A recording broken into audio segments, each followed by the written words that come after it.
اور اسی پر میں اس خطاب کو ختم کروں گا. اور یہ رائے ہے ایک بیوہ عورت کی جو تحصیل تونسا کے ایک گاؤں کی بیوہ عورت ہے اور غیرت جماعت ہے. اس نے جب یہ کلمے کے واقعات سنے تو اس نے اپنے سارے بچوں کو اکٹھا کیا اور کہا کہ میں تمہیں نصیحت کرتی ہوں کہ جلد احمدیت میں داخل ہو جاؤ، کیونکہ دوسرے مسلمان کلمہ مٹا رہے ہیں اور احمدی کلمہ لکھ رہے ہیں اور کلمے کی خاطر قربانیاں دے رہے ہیں. اس لیے یہ جھوٹے نہیں ہو سکتے اور وہ سچے نہیں ہو سکتے. میرے نزدیک یہ بڑے بڑے دنیا کے لوگ اور بااثر لوگ اور جج اور دانشور، یہ سب کی آوازیں ایک طرف اور اس بیوہ کے دل کی پکار ایک طرف. اور میں امید رکھتا ہوں کہ یہ آواز پھیلتی چلی جائے گی اور پاکستان کی بستی بستی کی ماؤں کے دل کی آواز بن جائے گی. وہ اپنے بچوں کو نصیحتیں کریں گی کہ جلدی آگے بڑھو اور احمدیت کی سچائی کو قبول کرو، کیونکہ یہ کلمہ گو ہیں اور کلمے کی حفاظت کرنے والے ہیں. اور وہ جو کلمے کی حفاظت کے دعویٰ کیا کرتے تھے، ان کی ساری محبتیں، ساری غیرتوں کے پول کھل گئے.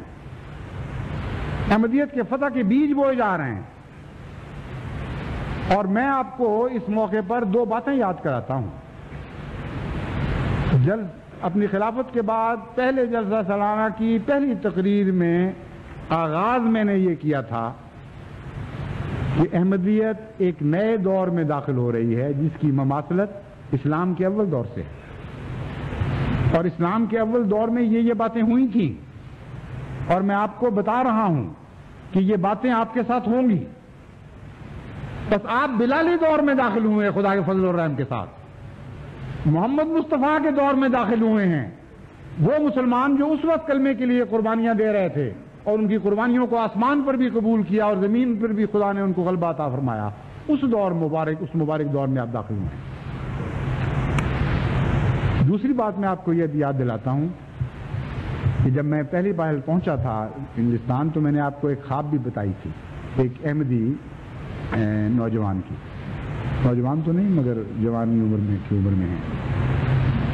اور میں نے بتایا تھا کہ انہوں نے میرے چلنے سے پہلے، اس کو وہم و گمان بھی نہیں تھا، ان حالات سے پہلے خواب دیکھی کہ میں اکیلا ایک کنواں کھود رہا ہوں اور ایسا انہماک ہے کہ پسینے سے شرابور ہوں اور اپنے کام لگن میں مصروف ہوں، اور اتنے میں اور لوگ شامل ہونے شروع ہو جاتے ہیں اور دیکھتے دیکھتے ایک جماعت بن جاتی ہے جو اس کنویں میں میرے ساتھ شامل ہے کھودنے میں. اور وہ کنواں گہرا ہوتا چلا جاتا ہے، گہرا ہوتا چلا جاتا ہے، یہاں تک کہ وہ ایک سرنگ بن کر خانہ کعبہ میں نمودار ہوتا ہے.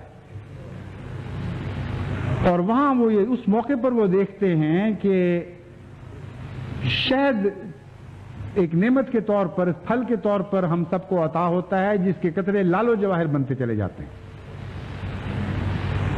اب شروع سے جو میں نے پہلی بات آپ کو بتائی تھی اس وقت سے آج تک کی تاریخ پر نگاہ ڈالیں، یہ اسی خواب کے پورا ہونے کی تعبیر ہے.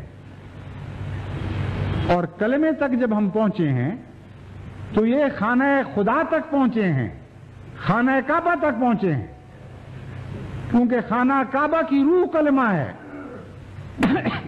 خانہ کعبہ کی جان کلمہ ہے. اور وہاں ہمارے لیے کامیابیوں کا شہد مقدر ہے. وہاں ہمارا خون کا ہر قطرہ لال و جواہر بنایا جانا تھا اور بنایا جائے گا. وہاں خدا کی رحمتیں ہم پر نازل ہوں گی اور خدا کے فضل ہمارے پر نازل ہوں گے اور ہو رہے ہیں. اس لیے اب ان فضلوں کو سمیٹنے کی تیاری کریں. میں نے یہ سارے واقعات جو آپ کو بتائے ہیں یہ خلاصہ ہے ان فضلوں کا جو 84 میں نازل ہوئے تھے، مگر میں دیکھ رہا ہوں کہ ان سے بہت بڑھ کر فضل ہمارے لیے مقدر ہو چکے ہیں. اب آسمان سے جب خدا کی رحمتوں کی بارش ہو تو چھتریاں تو اس کو روک نہیں سکتی.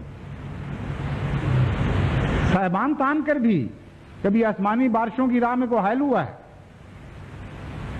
ان کی چھتریاں بھی بیکار گئیں. احمدیت کو اوپر فضلوں کے نازل ہونے کی راہ میں ان کے صاحبان جو انہوں نے تانے وہ بھی سارے بیکار ثابت ہوئے.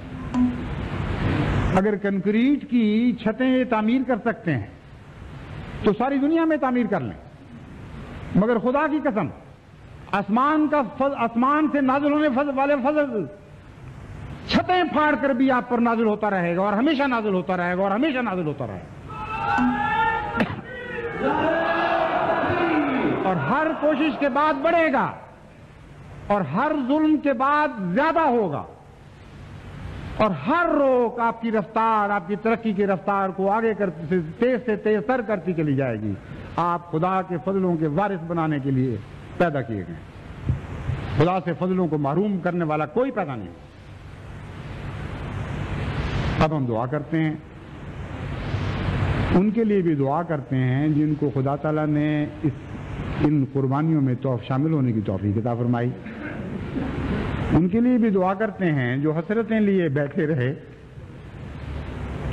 اور ان کی تمنائیں پوری نہ ہو سکی، ان کے لیے بھی دعا کرتے ہیں جو مظلوم ہیں، اور ان کے لیے بھی آج ہم دعا کریں گے جو ظالم ہیں۔ انصر اخاک ظالما و مظلوما کا پیغام ہمیں یاد ہے، جو ہمارے آقا و مولا حضرت محمد مصطفیٰ کا پیغام ہے۔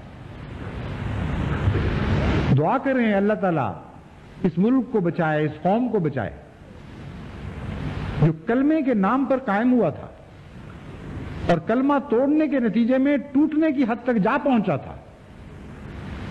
آپ دعائیں کریں تو میں پھر آپ سے کہتا ہوں کہ اے غلام مسیح الزماں ہاتھ اٹھا، موت آ بھی گئی ہو تو ٹل جائے گی، اور اے ظلم و ستم کی چکی میں پیسے جانے والوں، میں پھر تمہیں کہتا ہوں کہ 2 گھڑی صبر سے کام لو ساتھیو، آفت ظلمت و جور ٹل جائے گی، آفت ظلمت و جور ٹل جائے گی، آہ مومن سے ٹکرا کے طوفان کا رخ بدل جائے گا، رخ پلٹ جائے گا، رخ بدل جائے گا۔